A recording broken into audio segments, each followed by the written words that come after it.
First Chronicles Chapter 10. The deaths of Saul and his sons. The Philistines fought against Israel, and Israel's men fled from them and were killed on Mount Gilboa. The Philistines pursued Saul and his sons and killed Saul's sons with Jonathan, Abinadab, and Malchishua.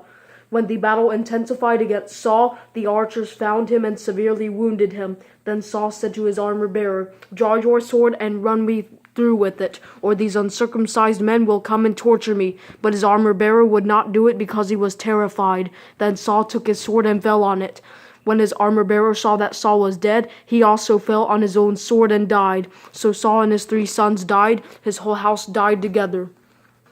When all the men of Israel in the valley saw that the army had fled and that Saul and his sons were dead, they abandoned their cities and fled. So the Philistines came and settled in them. The next day, when the Philistines came to strip the slain, they found Saul and his sons dead on Mount Gilboa. They stripped Saul, cut off his head, took his armor, and sent messengers throughout the land of the Philistines to spread the good news to their idols and their people. Then they put his armor in the temple of their gods and hung his skull in the temple of Dagon.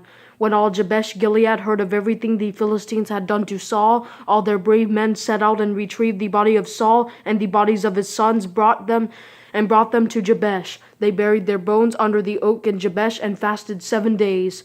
Saul died for his unfaithfulness to the Lord because he did not keep the Lord's word. He even consulted a medium for guidance, but he did not inquire of the Lord. So the Lord put him to death and turned the kingdom over to David, son of Jesse.